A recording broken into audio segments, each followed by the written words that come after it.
दोस्तों, एक बार एक गुरु अपने शिष्य के साथ कहीं से गुजर रहे थे। चलते चलते वो एक खेत के पास से गुजरे। खेत बहुत अच्छी जगह पर था।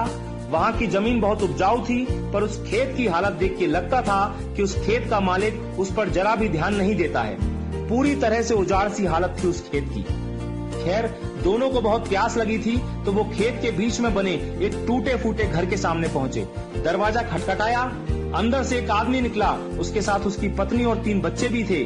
सभी फटे पुराने कपड़े पहने हुए थे। गुरु ने पानी मांगा। उस आदमी ने उनको पानी पिलाया।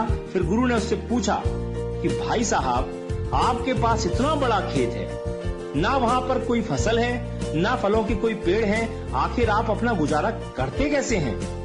आदमी ने जवाब दिया, जी हमारे पास एक भैंस है, वो काफी दूध देती है, उसको बेच के कुछ पैसे मिल जाते हैं और बचे दूध का सेवन करके हमारा गुजारा चल जाता है। चूंकि शाम काफी हो गई थी, तो गुरु और शिष्य ने रात को वहीं रुकने का तय कर लिया।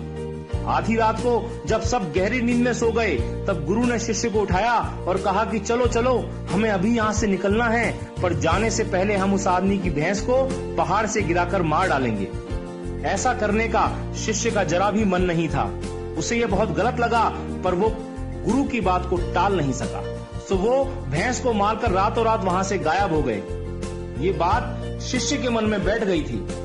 10 साल के बाद वो शिष्य एक सफल आदमी बन गया, तो अपनी गलती का पश्चाताप करने के लिए और उस आदमी की मदद करने के लिए अपनी कार से उस खेत के सामने पहुंचा।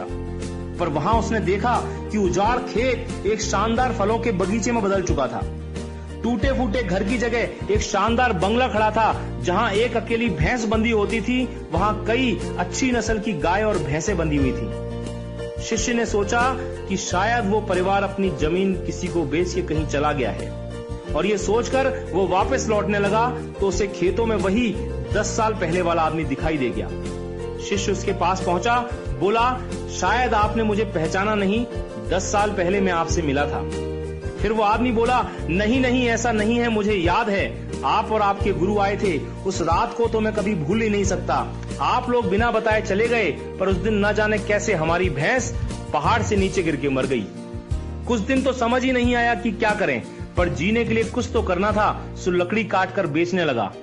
पैसे आए तो खेत में बुआई कर दी। फसल अच्छी हुई तो उसे बेच के फलों के बगीचे लगा दिए। काम अच्छा चल पड़ा और आज मैं आसपास के 1000 गांवों में सबसे बड़ा फल व्यापारी हूँ। शिष्य बोला, ये काम आप पहले भी तो कर सकते थे। तो आदमी बोला, तब जिंदगी बिना मेहनत के गुजर रही थी, कोई रिस्क नहीं था, तो लगा नहीं कि मेरे अंदर इतनी क्षमता है, सो कोशिश ही नहीं की। पर जब भैंस मर गई तो हाथ पांव मारने पड़े और फाइनली मैं यहाँ तक पहुंच गया। दोस्तों, कई बार हम भी परिस्थितियों के इतने आदी हो जाते हैं कि उसी में जीना शुरू कर देते हैं, चाहे वो कंडीशन कितनी भी बुरी क्यों ना हो। यहाँ तक कि हम अपनी नौकरी से कई बार इतनी नफरत करते हैं, पर फिर भी उसे पकड़े पकड़े जिंदगी बिताने लगते हैं। कई बार नए अवसर के बारे में हम बस इसलिए नहीं सोचते क्योंकि पुराने से हमारा दाल रोटी का खर्चा निकल रहा होता है। हम डरते हैं रिस्क लेने से, और सिर्फ इन्हीं वजहों से हम कभी अपने फुल पोटेंशियल को रियलाइज नहीं कर पाते। हम अपनी क्षमताओं का पूरा उपयोग नहीं कर पाते, जिससे हमारी लाइफ कहीं बेहतर बन सकती है। दोस्तों, सोचिए कहीं आपकी लाइफ में भी कोई ऐसी भैंस तो नहीं है जो आपको एक बेटर लाइफ जीने से रोक रही है। आपने कहीं उस भैंस को बांध के तो नहीं रखा है, और यदि लगे कि ऐसा है तो आगे बढ़िए, हिम्मत करिए और काट के फेंक दीजिए उस रस्सी को जो आपको बांध के रखी हुई है। दोस्तों, आपके पास खोने के लिए सिर्फ वो एक भैंस है, यानी जरा सी चीज, पर पाने के लिए आपके पास सारा जहान है। Sky is the limit. मैं शैलेंद्र सिंह, आपका दिन शुभ हो।